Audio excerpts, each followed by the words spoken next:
आज के इस वीडियो में हमने रेलवे ग्रुप डी के लिए इतने महत्वपूर्ण क्वेश्चन लिया है।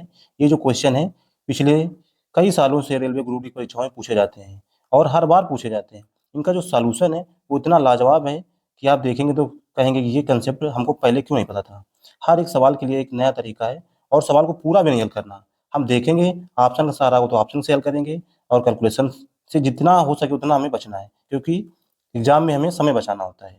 देखते हैं आज का पहला प्रश्न क्या है। क्या लिखा हुआ है? किसी धनराशि पर 2 वर्षों के लिए साधारण ब्याज 240 रुपये अधिक होता है यदि ब्याज 3% अधिक होती। निवेश की गई आरंभिक राशि क्या है? यहाँ पर सवाल में कितना टाइम दिया हुआ है? टाइम दिया हुआ है 2 वर्ष। हमसे पूछा है 240 रुपये अधिक मिलते यदि 3% अधिक ब्याज मिलता। तो एक साल में अगर 3% ब्याज मिलता है एक साल में, तो 2 साल में कितना मिल जाएगा? तो 2 साल में मिल जाएगा 6%। और सवाल में 6% का मान कितना दिया हुआ है? 240 रुपये।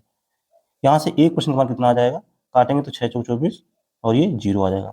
हमसे पूछा आरंभिक राशि कितनी होती है? 100%। यहाँ पर 2 जीरो लगाएं, 2 जीरो इधर भी लगा देंगे, इधर भी लगा देंगे, तो कितना आ जाएगा? 4000 आ जाएगा। तो ऑप्शन इसका सी करेक्ट आंसर हो जाएगा। क्वेश्चन नंबर अगला देखते हैं हम लोग। क्वेश्चन नंबर 2, एक बहुभुज के 27 विकर्ण हैं, इसकी भुजाओं की संख्या कितनी है? विकर्णों की संख्या ज्ञात करना है। ये सूत्र क्या होता है? ये n-3/2 ये बहुभुज विकर्णों की संख्या होती है। ये कितना दिया हुआ है? 27 दिया हुआ है, बराबर लिख देंगे। अब इसका इधर गुणा कराएंगे, कितना का? n-3 बराबर 54 आ जाएगा। अब ऑप्शन से उसमें उठाकर देते एक मान, तो पहला ही मान रखते हैं 9, तो यहाँ 9 रखेंगे तो 9 आ जाएगा, और यहाँ पर घटाएंगे 9 में 3 जाएगा कितना? 6 बचेगा। गुणा कराएंगे कितना आ जाएगा? 54 आ जाएगा, यानी बराबर आ गया। तो ऐसा कौन सा ऑप्शन है? ऑप्शन ए इसका रखने पर संतुष्ट कर देता है, तो हमारा ए ऑप्शन इसका करेक्ट आंसर हो जाएगा। क्वेश्चन नंबर 3, ऐसे सवालों को हम लोग ऑप्शन की सहायता से हल करते हैं। क्या लिखा हुआ है? एक हॉस्टल में 42 छात्र हैं। 13 नए छात्र के आने की वजह से मेस का खर्च 30 रुपए प्रतिदिन बढ़ जाता है, जबकि एक छात्र का एक दिन का औसत 3 रुपए घट जाता है। शुरुआत में मेस का खर्च क्या है? हम मानते हैं कि 42 छात्र थे, प्रतिदिन उनका औसत खर्च कितना था? 100 रुपए। तो टोटल खर्चा कितना आ जाएगा? 42 एक्स आ जाएगा, यानी जो भी एक्स का मान आएगा उसमें हमें 42 का मल्टीप्लाई कराना है। और 42 किससे कटता है? ये 21 से कट जाता है, तो जो भी आंसर हुआ 21 का मल्टीपल होगा। देखते हैं 21 का मल्टीपल कौन सा है? ये नहीं है, ये नहीं है, ये भी नहीं है, तो ऑप्शन ए इसका बिल्कुल सही आंसर हो जाएगा। हमें समय बचाना कैसे जल्दी से जल्दी करना है, यही तरीके अप्लाई करना है। क्वेश्चन नंबर अगला देखते हैं हम लोग। यदि 15 वर्ष बाद किसी आदमी की आयु 15 वर्ष पूर्व की आयु की 4 गुनी हो तो उसकी वर्तमान आयु क्या है? यहाँ पर मान लेते हैं उसकी वर्तमान आयु कितनी है? एक्स है। 15 साल बाद कितना हो जाएगा? ये एक्स प्लस 15 हो जाएगा। और 15 वर्ष पहले कितना हो जाएगा? ये एक्स माइनस 15 हो जाएगा। अब सवाल में कहा है कि 4 गुनी हो जाएगी जो वर्तमान आयु, तो इसकी 4 गुनी हो जाएगी। तो अब इसको हल करते हैं, 4x माइनस 15 चौको 60, ये कितना? x प्लस 15 आ जाएगा। अब इसको घटाएंगे तो ये x इधर घट जाएगा, कितना? 3x आ जाएगा। ये इधर जाके जुड़ जाएगा, कितना आ जाएगा? 75 आ जाएगा। अब x का मान निकालना, 3 से भाग देंगे कितना आ जाएगा? ये 25 आ जाएगा। तो x आएगा कितना? 25। तो वर्तमान में कितनी? 25। तो ऑप्शन सी इसका करेक्ट आंसर हो जाएगा।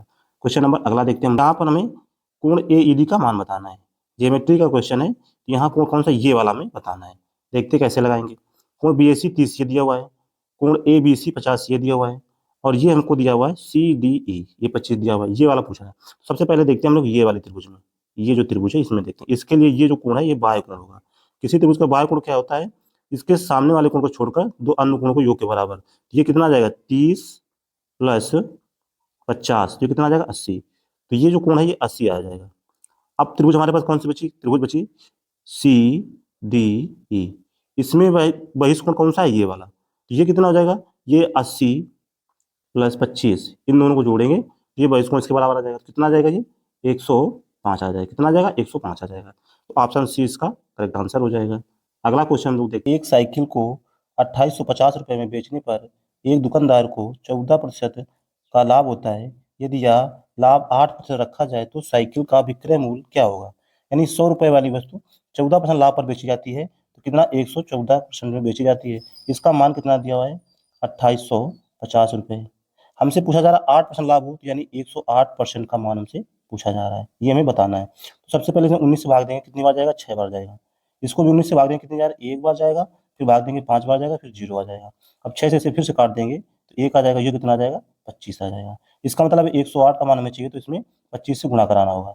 तो 108 इंटू 25 गुणा कराएंगे, कितना आ जाएगा? ये आ जाएगा 2700। कितना आ जाएगा? 2700। ऐसा ऑप्शन कौन सा है? ऑप्शन बी इसका करेक्ट आंसर हो जाएगा। यदि राम एक निश्चित यात्रा समान गति की 60% गति तय करता है तो वह गंतव्य पर 36 मिनट की देरी से पहुंचता है। गंतव्य तक पहुंचने में उसका सामान्य समय कितने मिनट का है? यानी 60% का मतलब क्या होता है?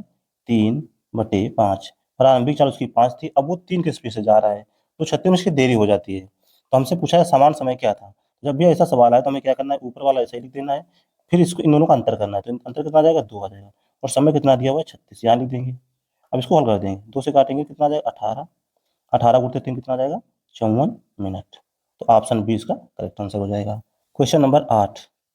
पवन 16,875 रुपये में 70 वस्तुएं खरीदता है और उन्हें 5 वस्तुओं के विक्रय मूल्य के बराबर हानि पर बेचता है।